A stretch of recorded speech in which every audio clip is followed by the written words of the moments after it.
Welcome, everybody, to Millennials Are Killing Capitalism Live. It is great to be with you this Friday.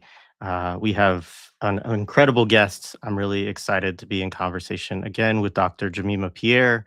I don't know how closely folks have been following the news right now, but there is a lot going on with regard to Haiti. There has been, obviously, for a couple of years now, and I'm sure Dr. Pierre will go through some of this history. We talked about it a couple of years ago. These multinational invasions, basically, that have been authorized through the UN but are not actually UN missions, or not directly, at least. And there's been changes in the dynamics of that, kind of developments in it. And then I think tomorrow is actually the deadline at which there's supposed to be a transition, right, of government and so on. So Dr. Pierre will go get into all of that. We'll also talk a lot about history and, some of the resonances of other things that have happened this year, whether it's the kidnapping of Nicolas Maduro, um, or just, this board of peace, right, that's been appointed in Gaza, right, and connections also with, the history of Haiti. And hopefully it'll be a good conversation. I know it will be, to connect these dots and help people understand, you know, the importance of solidarity with Haiti, Haitian sovereignty, and connections with all of these kind of imperial plans that, get used not only with regard to Haiti, but then also with regard to other places in the world as well. So, just quickly to introduce our guests, for those who don't know, Dr. Jemima Pierre is trained as a sociocultural anthropologist with a focus on Africa and the African diaspora. She is a member of the Anti-Imperialist Scholars Collective and the Black Alliance for Peace. She is also an editor and contributor with Black Agenda Report. Her research and teaching engage with three broad categories of or areas of inquiry: the relationship of political economy to race as articulated through capitalism, white supremacy, and imperialism; migration, transnational, and diaspora; and the ethics of political Western knowledge production and disciplinary formation. So with that, I will bring our guest to the show so that we can get into our discussion. It's great to be with you again, Dr. Pierre. Thanks so much for having me, Jared. It's good to be back. Yeah, well, I mean, I reached out and I was thinking about a couple of the different things that I mentioned to you in terms of, some of these resonances that have gone on with Venezuela and, and Gaza in terms of these imperial plans. And I know we'll get into some of that. But I thought, as you pointed out, there's actually a lot going on with Haiti right now that we need to talk about directly. And so could you, before we delve back into some of the history and talk a little bit about those resonances, help people understand currently kind of where we are and what's going on? Because there's warships right outside of Port-au-Prince right now from the United States, as well. And so there's a lot to be concerned and to make sure we're knowledgeable about in terms of what's going on with Haiti right now. Yes, there's so much to talk about, but what I do want to point out is you see how Haiti drops in and out of the comes in and out of the news, Western media. Whenever the U.S. needs to do something or needs something to happen, needs to manufacture consent, then you get bombarded with media reports about violence and gang violence and so on in Haiti.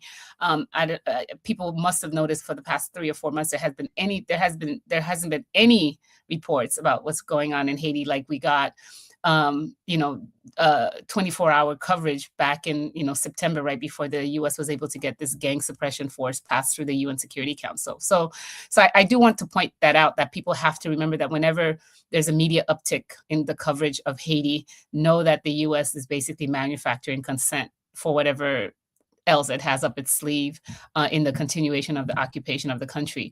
And so what's really catching attention right now is the fact that there's a Navy warship and two Coast Guard cutters that have shown up at right at the outside of the Haitian waters near Port-au-Prince, which is the capital city. And most people think it's because there's a presidential council that the U.S. actually installed in Haiti 2 years ago.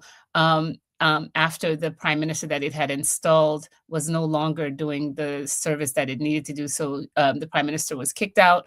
The US basically, with the help of the Comprador folks, the Caribbean community, basically decided that they would put together a 9-member presidential council, as opposed to thinking about talking to Haitian people and figuring out what the next process is. And we also, I'm sure we'll get to the fact, understanding why they thought there was a need for a presidential council, because Haiti has no elected government. So they put on this, they handpicked the members of the presidential council, gave them a mandate of 2 years to basically come up with a way to actually have elections, so-called free and fair elections, so that Haiti could be so-called on the way to democracy.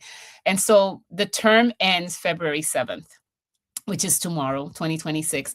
There's still, not a real plan for elections. They did set up an electoral board to set up, and the hope is to have elections in the fall 2026. But in the meantime, there's about to be another power vacuum. As far as I'm concerned, there's been a power vacuum in Haiti for 22 years, but that's a separate conversation. And there's going to be a power vacuum when the term of this presidential commission is done tomorrow. At the same time, there's a prime minister that is installed. Haitian constitution was changed in 1989 after 36 years of dictatorship, and a wave of a revolutionary movement came, and a new constitution was written in 1987, where they took some of the power away from the presidency. So they created the prime minister role that was appointed by the president, but also ratified by the members of government.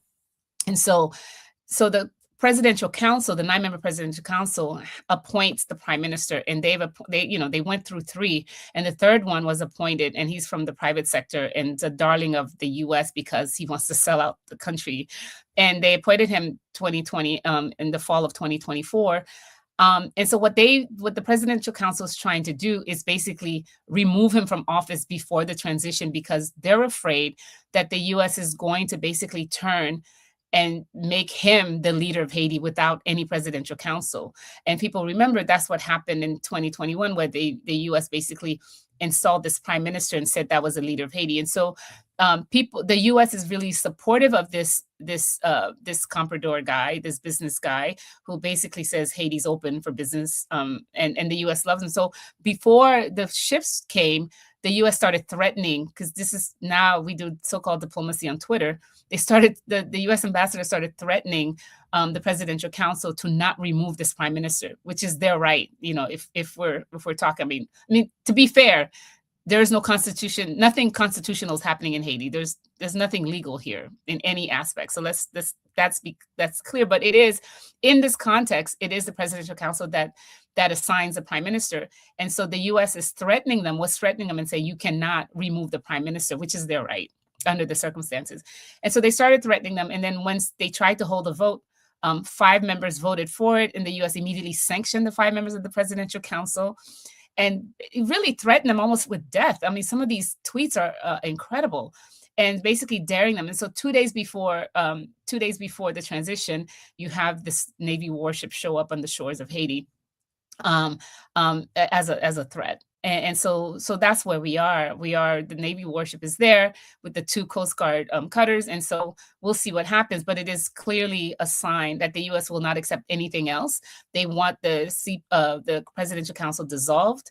And what they're going to do is basically name this prime minister as the leader of Haiti until something else happens. I also have to say, as an aside, is that Haiti is very close to Cuba. And I also think having that Navy warship there so close to Cuba, that part is also it might have dual purpose, and I think that's an important thing to consider.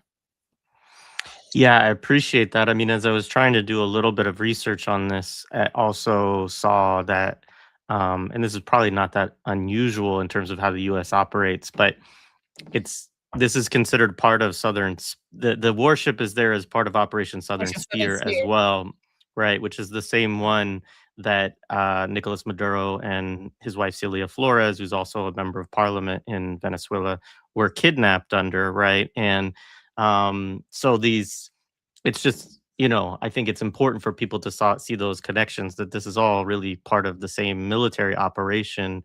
Thinking about the Caribbean, I think largely right now, and certainly after that kidnapping of Maduro, one of the things that was said even in the press conference was, well, maybe this is a message to Mexico, maybe it's a message to to Cuba, and they weren't, none of the members of the president's team that were there were, meaning Trump and Rubio and so on, were, discounting that at all. In fact, saying, well, let's talk about Cuba, and that sort of thing. So, yeah, I think that is a good point that you're making there. Let's talk a little bit more about Operation Southern Spear for a minute, because as this kidnapping of President Nicolas Maduro of Venezuela happened, I mean, many of us, I think it was such a shocking operation, of course, in a lot of ways.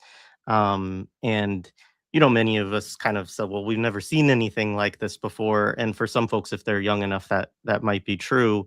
Some of us may have short memories, right? And so I think people did bring up Manuel Noriega with regard to Panama and that example, but one that was not discussed very much, except I think by yourself and some others. Alex Avina brought it up with respect to your work when we had him on, is the connection to Jean-Bertrand Aristide, in 2004, which is the kind of, citation you were making earlier in terms of Haiti really not having sovereignty or political authority since, for the last, what is that, 22 years or so. And so could you talk a little bit about that connection? Yeah, definitely. I actually think Manuel Noriega is actually not a comparable situation, because Noriega worked with the U.S. for a long time until he was no longer needed, right? And so that's the comparable is Jean-Bertrand Aristide, who had been besieged by the U.S. up until his removal. If people don't remember, he came to the presidency in a wave of what many would call a revolution after 36 years of dictatorship. And he surprised the U.S. By getting 70% of the votes. The U.S. had their own preferred candidate when they allowed the vote, an election, and the masses came out and surprised them. And I think the U.S. decided then and there that they would never allow free and fair elections in Haiti or anywhere else in the Caribbean. And that's something to think about. But then he was deposed once, 9 months into his term, by the CIA. The U.S. has admitted this.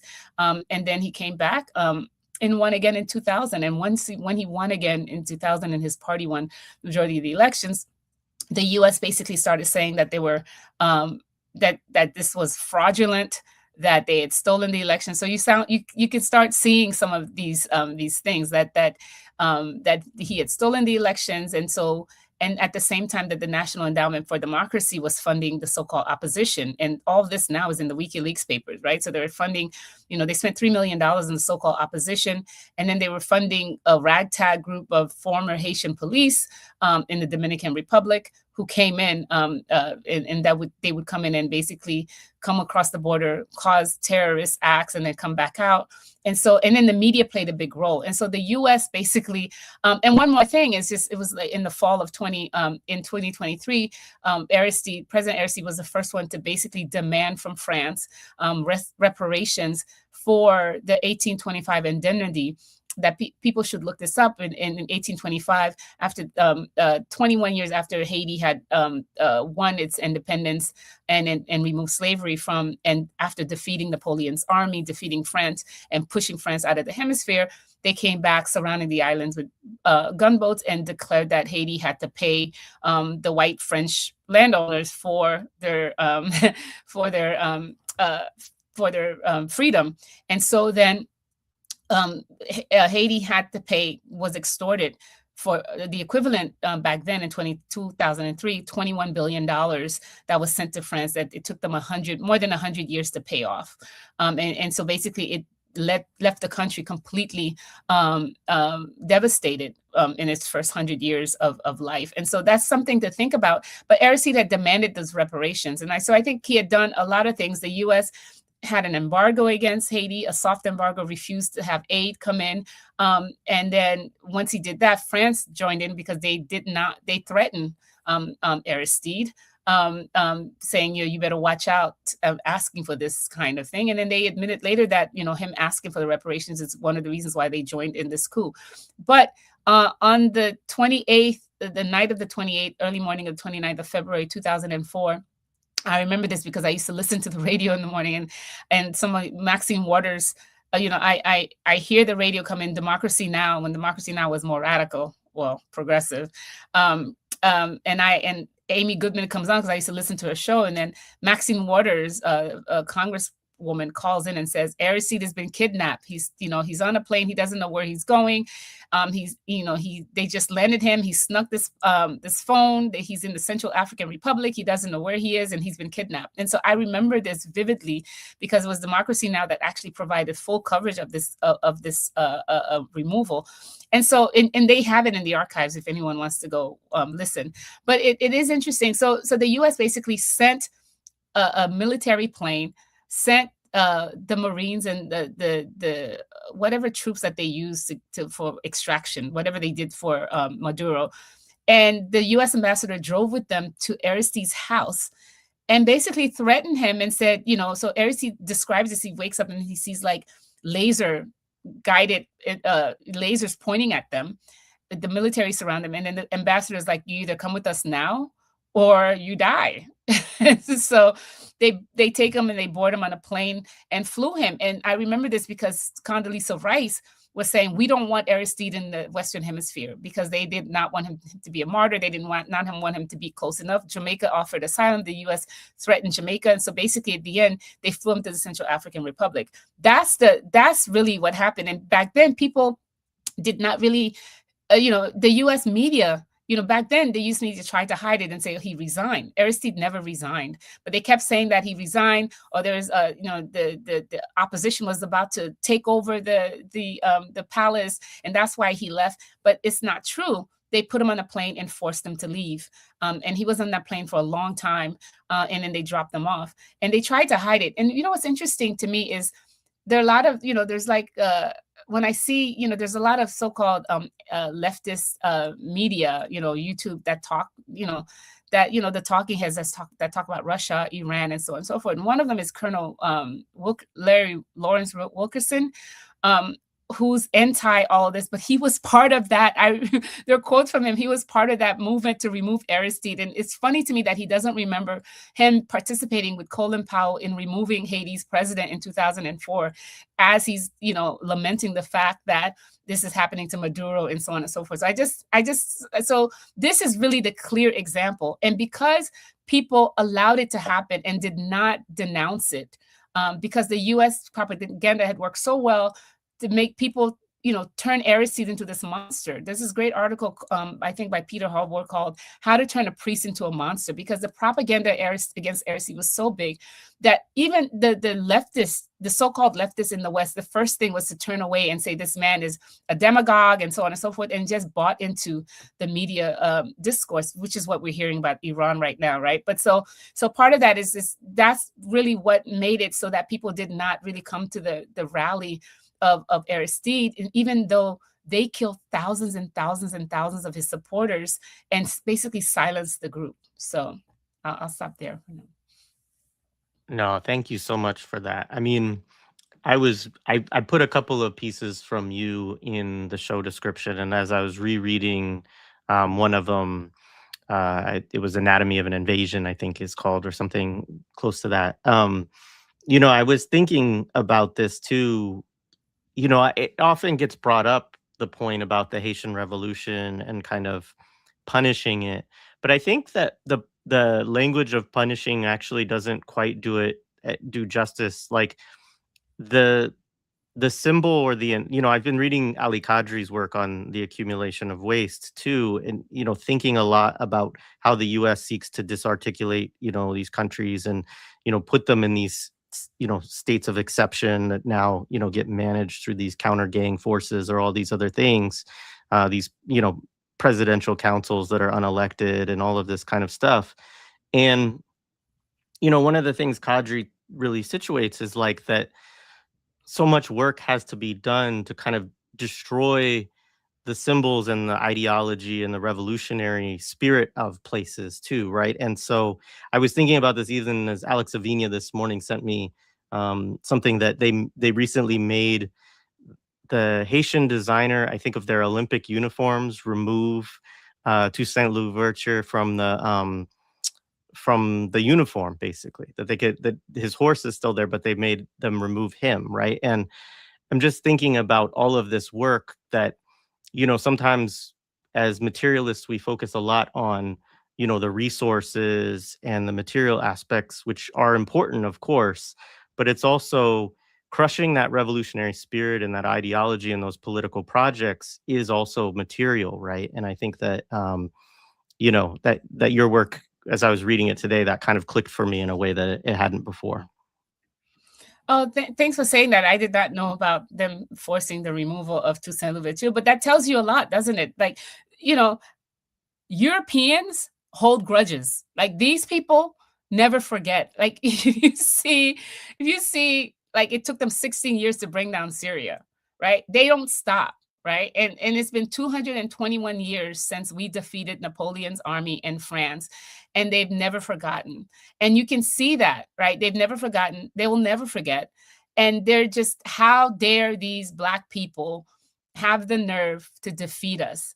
And we're going to make them pay for that every single day that they exist, right? And I think you're absolutely right. I do think there's something to be said about materially the systematic dismantling of the Haitian state after the dictatorship. And we can, I talk about this over and over again because what we're living in is an exception that people are trying to normalize. The idea that Haitians don't have, there's a political vacuum that people are trying to normalize, a militarized political vacuum that people are trying to normalize.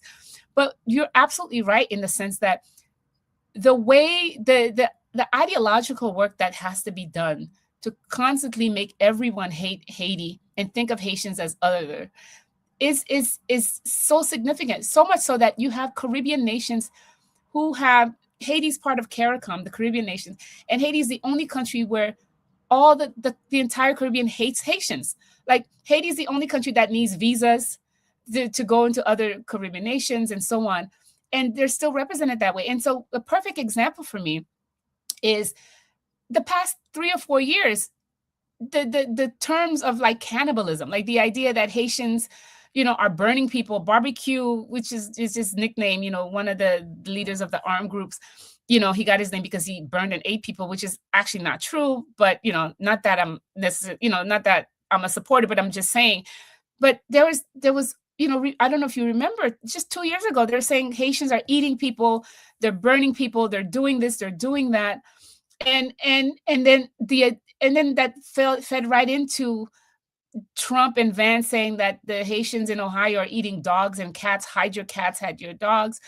And the idea that the gang situation, so-called gang violence, has been around with Haiti from time immemorial, because all they do is kill each other, kill each other, and they cannot control themselves.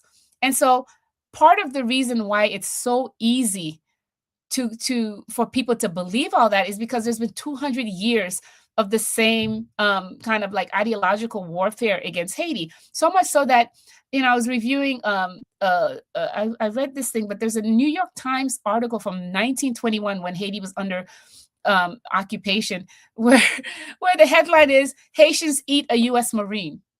And what's fascinating about that is that this is you put that headline today, many people would believe it. And so what does that tell you? It's that these people are not human. This is the same language that they used when the Haitians were defeating the white French planters. And mind you, people must understand how brutal slavery was, how depraved the Europeans were. You think about indigenous genocide, but also what they did to Africans, like down to cannibalism, using people's skins as furniture, taking their teeth. Thomas Jefferson used to wear his slaves' teeth, right? And so the brutality of that is just turned to the victims, as opposed to the Europeans who've been devastating the world for 500 years, committing genocide. And so it's easy to basically say these Africans, these Black people, are so beyond the pale, right? And so inhuman that whatever comes towards them, what the only thing we have for them is violence. The only way we can deal with them is violence. And so everyone agrees with that. The entire UN Security Council agrees with that. The UN always gives these unanimous votes, because every solution on top of every solution is for more violence. And that the only way you can understand that is to think about the ideological work that's been done to establish Haiti as this complete people who are not really human, and who only know violence, and who, if left on their own, they'd be eating each other, burning each other, and so on.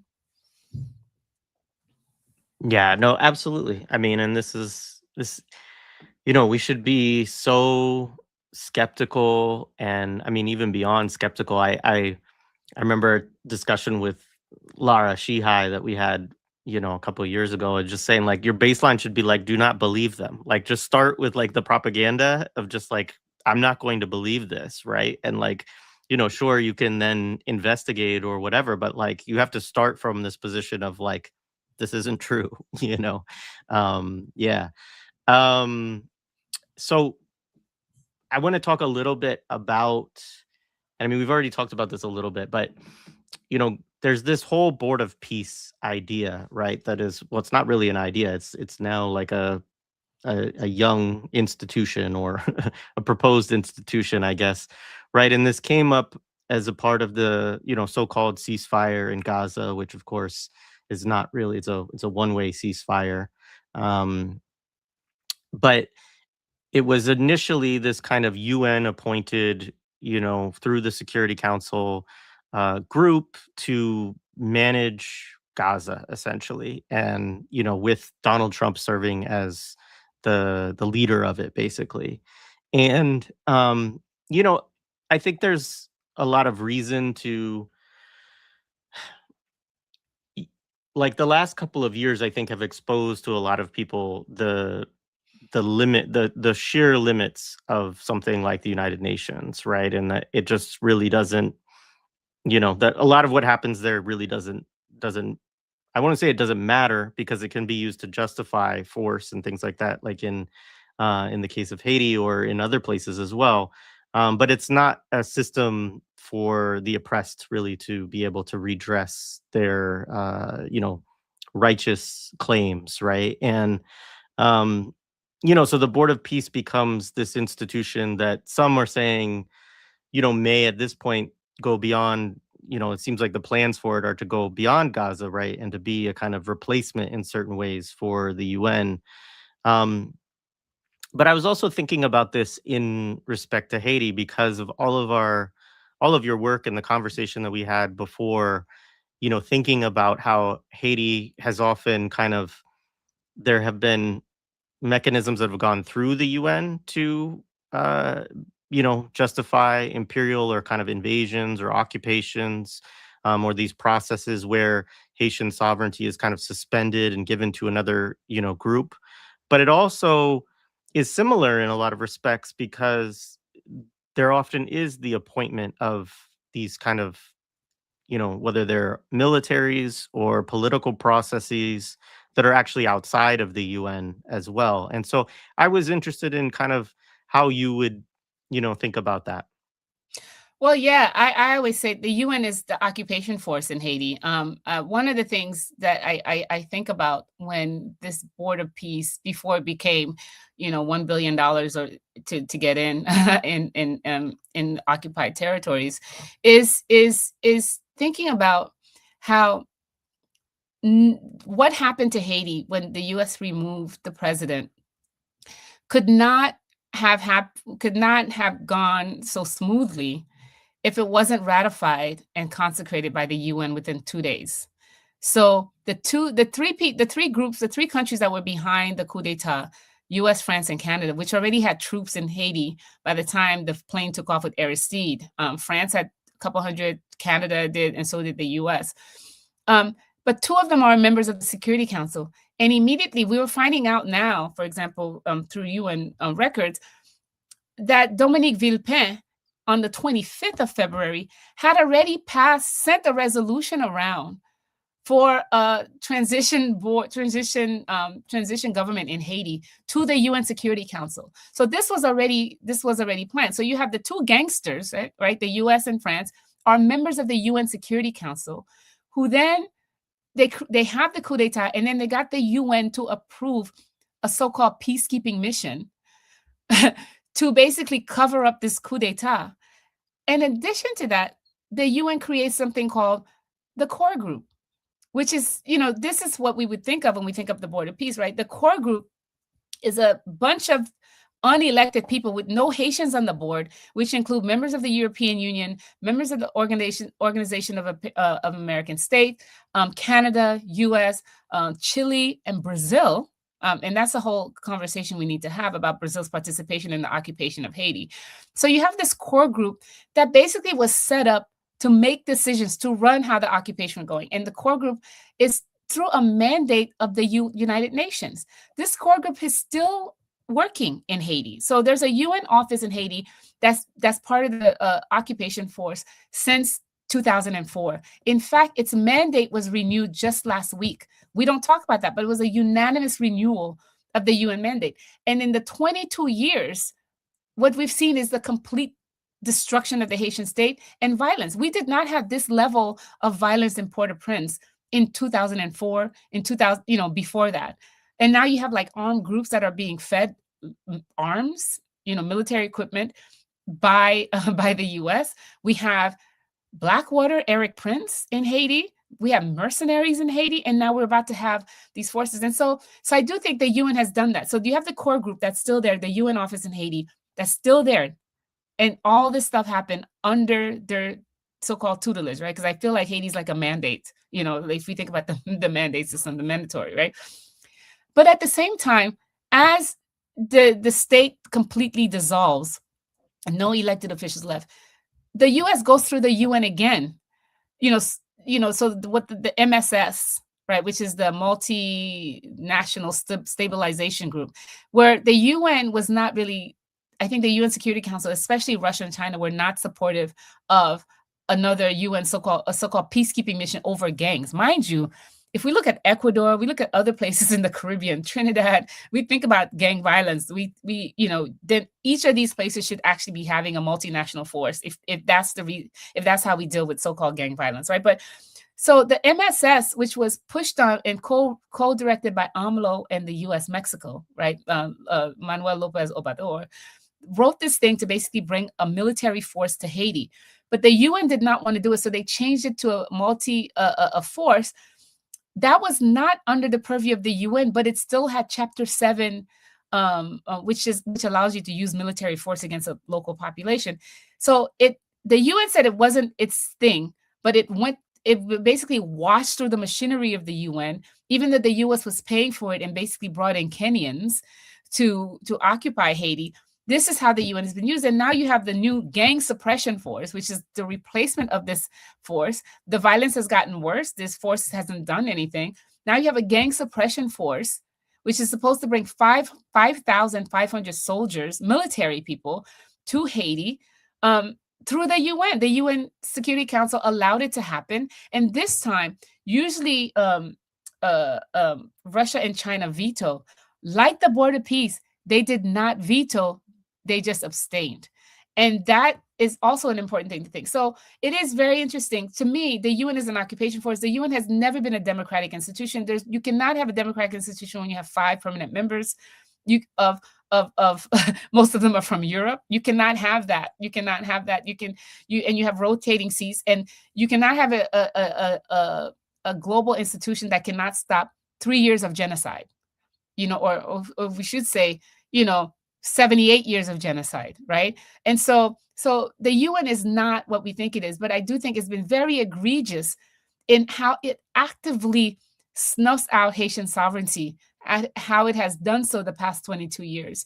But before the UN, there was the League of Nations. And I have to say, and that's an important thing, the League of Nations was the precursor to the UN. And Haiti, and it was founded in 1919.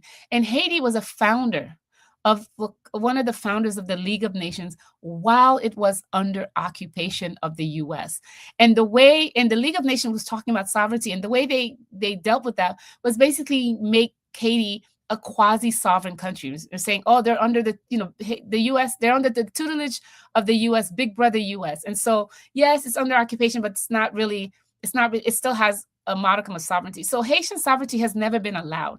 So the League of Nations, Haiti was a supposedly free nation, but under occupation. And then now you have the UN. And so you see the role of these so-called Western-led international organizations in really maintaining Western white supremacy, but also leaving no room for any kind of self-determination for non-Western states.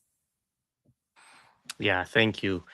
Could you talk a little bit about CARICOM's role, and then just explain for people who don't know what CARICOM is and kind of, their relationship to these missions now?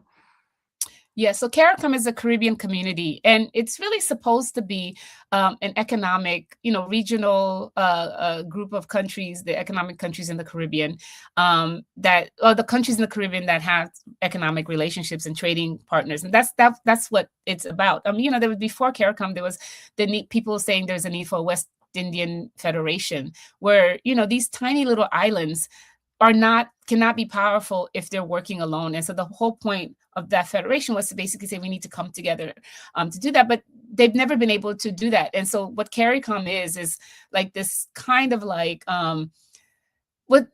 it's supposed to be just economic, and it doesn't have it's not about like security partnerships or coming together, or it's definitely not an anti-imperialist organization. And so CARICOM is 50 years old, and over its years, it's actually supported the U.S.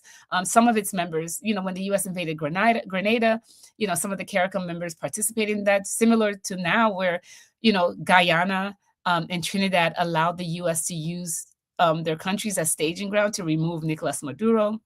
And so CARICOM has been that. And Haiti's relationship with CARICOM has always been a strenuous one, because when CARICOM was founded, they did not include Haiti. The stereotype in the Caribbean of Haitians, they always see Haitians as like voodoo practitioners and killers, right? They bought into, a lot of them, they're always radical people, but they bought into this idea of these Haitians as savages, right? And so for the longest time, they did not want Haiti to be part of CARICOM. And part of it is like Haiti's one of the most populous. It has the most population of all these CARICOM nations. Haiti has 13 million people, compared to all these other nations that are tiny. If you think about Bahamas, Jamaica, Guyana, and so on. So they did not want to be overwhelmed by the population of Haiti. They also kept saying that they speak a weird language, and we would have to translate all our documents into Creole and French, right? Because they were mostly Anglophone speaking, the Anglophone speaking Caribbean. And so, but Haiti did not become part of the CARICOM until I think the mid to late 90s, and really under the spearhead of PJ Patterson, who was the Prime Minister of Jamaica, who really made this push to have Haiti be part of the CARICOM. And so that's the relationship with CARICOM, and CARICOM still discriminates against Haitians, right? If in fact, some of their immigration laws are more draconian than in the US when it comes to Haitians coming to CARICOM countries. So CARICOM has played a dubious role when it comes to the occupation of Haiti, which Haiti is still under occupation, and the snuffing out of Haitian sovereignty.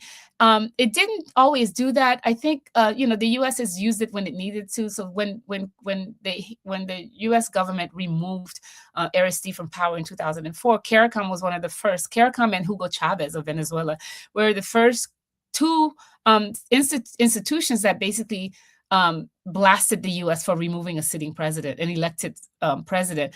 And so PJ Patterson, CARICOM played a role, tried to bring Aristide back, did not recognize the fake government that the U.S. put on. But lately, what's happened over the few years is CARICOM has become the compradors, right? The lackeys, the neoliberal lackeys that are put in power to do U.S.'s dirty work. So the perfect example is Mia Mottley, who the left think is the West's darling, the left's darling.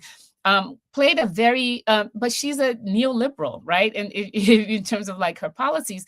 And so the U.S., so its role this time has been really terrible, because the U.S. used CARICOM to basically push its agenda in Haiti. So in 2024, after Ariel Henry, which was the unelected, imposed prime minister on Haiti by the core group in the US, was not able to return to Haiti because the armed groups said he couldn't come back. And so they were surrounding the airport. The US pushed CARICOM to basically help it install this presidential council. The year before, a lot of the CARICOM members actually did not want to participate in this kind of thing, but the US, and I talk about this in my article, the US basically promised them aid. They sent Kamala Harris. They sent members of Congress during the CARICOM 50th anniversary. And within a few months, CARICOM's position on Haiti had changed. Whereas CARICOM had said, we need Haitian solutions, the US was able to go to Jamaica with Anthony Blinken and Mia Mottley, sit in a hotel room and handpick the transitional council. And the US handpicked the transitional council and then got Mia Mottley to force them to accept that one of the first things that they would do is accept foreign invasion of this multinational force. And so it was in a hotel room in Jamaica where you had members of Anthony Blinken, Irfan Ali, I think, and then Mia Mottley meeting before they met with the handpicked group, basically making a decision and then meeting with the group and saying that if you want to be part of this transition council, then you have to go by the rules. And so this is the role that CARICOM has played in basically enforcing U.S. Gangsterism in Haiti. And so anyone who thinks that CARICOM is working on behalf of Haiti, they're wrong. And they need only look at the CARICOM treatment of Haiti, but they also need to look at how it is that CARICOM works in the service of the U.S., especially these comprador leaders that they have now in charge. Yeah, no, thank you for that. So another thing that's been in the news at all, which is obviously connected to all of this, and it connects even what you were talking about before of, Trump and JD Vance, and their demonization of, Haitian people, claiming that they were, eating cats and dogs in Ohio or whatever that, claim was. And, this, and it connects also broadly with their kind of anti-immigrant, agenda in the United States right now. And it's this ongoing kind of battle around that they've created around TPS status for Haitians. So my understanding of where it's at right now is that like a federal judge has kind of stayed this order, but as we've seen with Supreme Court rulings, we can't depend that the Supreme Court won't ultimately rule in his favor. And so can you talk a little bit about also like what TPS is, where it came from for Haitians, and how this battle is related to the history of US imperialism in regards to Haiti in this current moment? Yeah. Well, TPS is, the best place to look for this is the Institute for Justice and Democracy in Haiti, who traces this, and that's not my specialty, but I do think it's important to go to that site. They do a lot of work, and they're the ones that have been in the courts fighting against this TPS designation. But TPS is called temporary protected status, and what it does is allow people who came to the U.S. As refugees from spaces that have crises of violence, and then and basically, even though their legal status is being adjudicated, they're allowed to stay in the U.S. temporarily. So they're protected from deportation, and they're protected from being taken up by ICE, right? And they're also allowed to work. They're given work permits, and so I think Biden, after working to continue the destruction of Haiti, especially pushing for this MSS, and then with the rise of violence in Haiti, did push for a TPS status. And TPS has been on for a long time, but Biden allowed a few more people to get into it. And so that's what we have. It's a temporary protected status for people who are asking for asylum. And I have to say that it's a really small number, because Biden deported 1 million people, and there were deportation flights every day, multiple days, even when they're saying Haiti is the most violent, there are deportation flights landing in Haiti. Even when the air was closed off by the US, there were deportation flights landing. So I want to say TPS is really for a small group of people. People are saying it's about 350,000 people. A lot of them, a large group of them ended up in Ohio. And really helped the towns in Ohio that were economically depressed. But a lot of them, and so that's what TPS is, and what we see with Stephen Miller, who is really running the ideological part of the Trump administration, is the racist, well, it's all white supremacists, but Stephen Miller, who also is a son of immigrants, Russian immigrants. Basically, what they want to do is remove all people of color from the US. I mean, you can see that when you look at the DHS Twitter feed. I don't know if you saw this, where they had this meme where it was like the beach and then this old car sitting there, and they're like, this is what happens when we get rid of all the immigrants and we're back to like the old USA. And so yeah, so the point is to remove all people of color, and they have quotas, right? And so part of that is Haiti. I think what's happening with the TPS is that the US wants to remove they've been trying to remove the TPS. This is like the third or fourth time to remove TPS protection ever since Trump got into place, because once it does that, then it can forcibly remove the few people that are left over after all the removals that Biden did. And so it's racist, but I also think it's gotten a lot more attention this week, because I think it's easier for ICE to go after people of color, especially Black people who are demonized as cannibals, than it is to go after the white folks in Minnesota. And so, as they're being pushed out of there, they need a different group to terrorize, and they want to go to Haiti. But it's part of the wider notion, it's part of the wider plan to see if they can strip the US of its colored people. And it's really interesting in that, because I hear that they're trying to denaturalize people. And so that's the plan. They have a specific plan to remove people, but also even those who are there legally, to remove permanent residents, and then to start denaturalizing. And they have a number set. And I was talking to my colleague, Margaret Kimberly. I think she said that it's like, they have these quotas, but now they're having quotas for denaturalization, which is difficult to do. You can't denaturalize people. You can't remove their citizenship unless there's something egregious. But now they're basically pushing against that as well. So this is something we can see coming, right? Like denaturalize. And what we have to think about is like, well, what does this mean then for African Americans? And the 13th Amendment and things like that, and indigenous folks who became citizens later in the history of the US. Yeah, it's a part of that whole broader attack on birthright citizenship, and the 14th Amendment, I think, is the one 14th, actually sorry. yeah.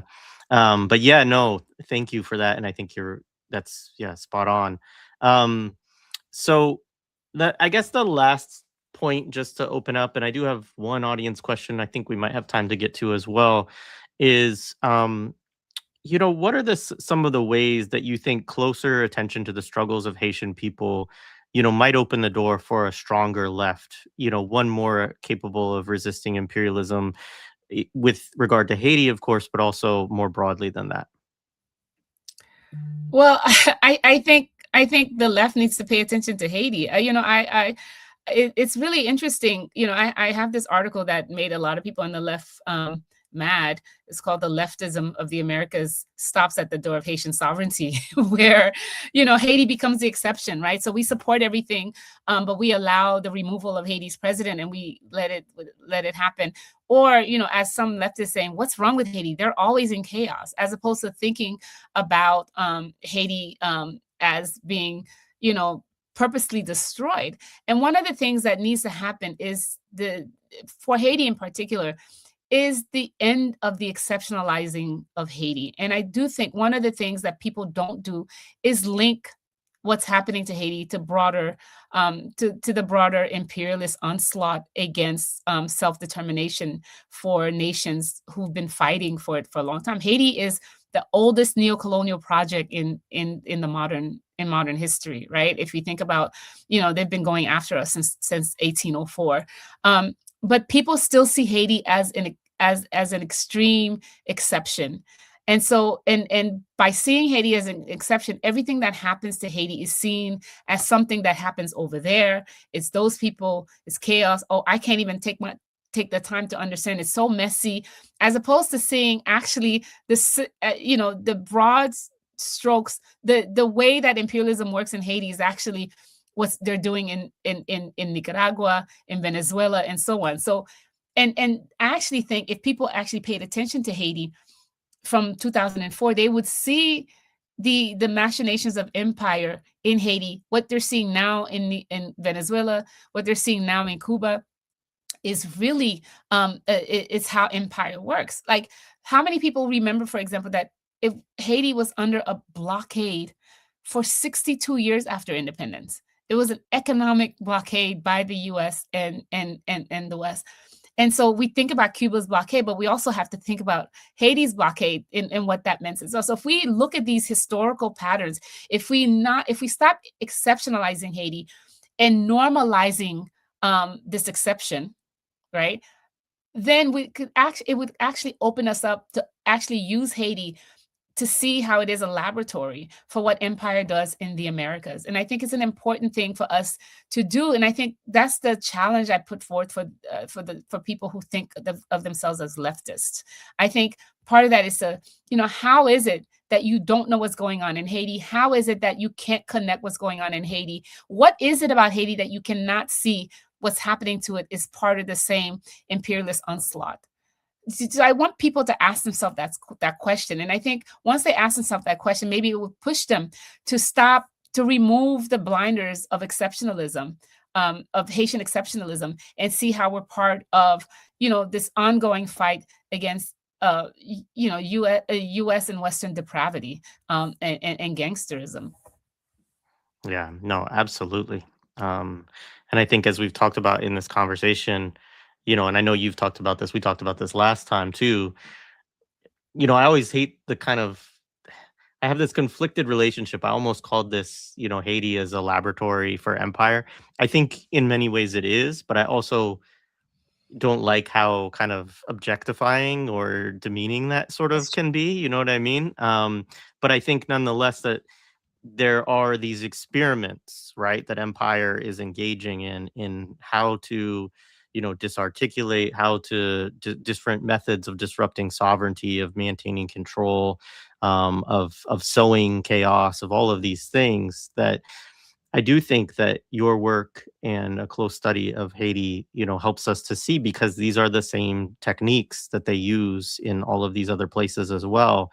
And by just kind of exceptionalizing it, we are really doing a disservice, obviously, to Haiti most directly, but just also to our own analysis and, being surprised constantly when things are, supposedly being invented or coming out of nowhere, but they have already been, done with respect to Haiti. So, It's yeah. true, and I want to say quickly, the perfect example is, in the WikiLeaks papers, there's Janet Sanderson, who was the U.S. ambassador at Haiti. She says having the UN presence in Haiti, the peacekeeping corps, is great because we don't have to use US soldiers. We can get buy-in from the regional countries because most of the countries provided soldiers to Haiti for this occupation. And so, as the US works to not use its own soldiers, it's using that. I mean, that's what it was trying to do in Gaza, saying, we're going to have a force there that has, people from the region to be part of the caretaking part of Gaza. And so we see, like, in Haiti, this was one of the first time the US did not have to use its own soldiers to come and take over a country. It used other soldiers, and then it used the Kenyans and the Jamaicans to come in and do the dirty work. And I think that's, if we look at how it did that, we might be ready for what's coming later. Yeah, no, absolutely. So I'm gonna pull together. We've got just a little bit more time, so I'm gonna pull together two questions that folks asked in the chat that I think you can kind of respond to in connection because I think they're, we can connect them. So first of all, shout out to Erica Keynes. Hi, She Erica. asked if you she asked if you can discuss the importance of Petrocaribe in this current context as well. This was asked earlier on when we were talking about Venezuela and the kidnapping of Nicolas Maduro with the resonance with Aristide as well. And then I brought this in because I do think that Petrocaribe is an example of South-South solidarity or collaboration in some way. So PJ asked about the best possibilities for South-South collaboration that would benefit Haiti. So yeah, I'm curious if you have thoughts on those pieces. Well, I'm glad Erica brought up Petrocaribe. Petrocaribe is so important. I don't know if people know this, but this was people say it was soft power by Hugo Chavez, but it was set up by Hugo Chavez, Venezuela's revolutionary leader, um, to basically at a time when oil prices were really high and the oil producing countries were making money. It was a way to basically help countries in the Caribbean be better, provide better services, and pull their populations out of poverty. So what that meant was that what they would do is Venezuela would provide oil to these countries at a deep discount. Some people said it was like 1%, like for Haiti. And these countries would basically sell the oil and use the profits for development of their countries. And they did not have to pay it. They did not have to pay back this loan for 25 years. Right. And so there are a number of countries in the Caribbean that actually benefited from Petrocaribe, from the Petrocaribe. But what it did, though, was actually remove some profits from US and British oil companies in the region, which is why one of the reasons why the US really went after getting rid of Petrocaribe. So Venezuela's sin, so to speak, is trying to find a way to have regional cooperation, finding a way to remove itself from dependence on the empire and the terrorist neighbor up north. And then they paid dearly for it. Some people said, the U.S. forced Haiti to remove itself from Petrocaribe. One of the presidents, God, I forgot his name, that came after Aristide, he was the one that signed on to Petrocaribe, and the U.S. never forgave him for it. And in the end, you had Hillary Clinton come and threaten him with the same fate as Aristide when they wanted to install Michel Martelly. But yeah, Petrocaribe is very important for Venezuela. Venezuela has been very important for the region.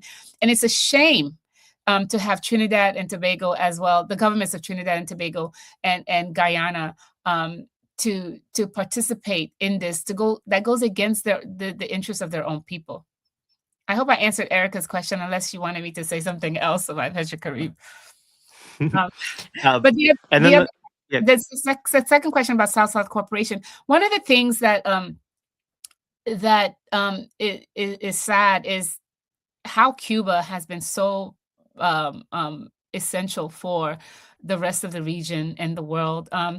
Throughout everything, we've always had Cuban doctors and nurses in Haiti. A lot of people have gone to Cuba to train.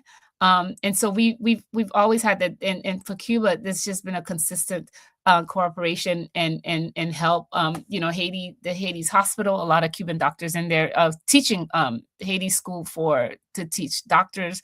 Cubans are there, and it makes me sad. I just found out this morning, for example, that Jamaica refused to fill the oil tanker for Cuba and sent it back. And then I heard that I think one of the countries in the Caribbean are banning their students from going to Cuba for medical school.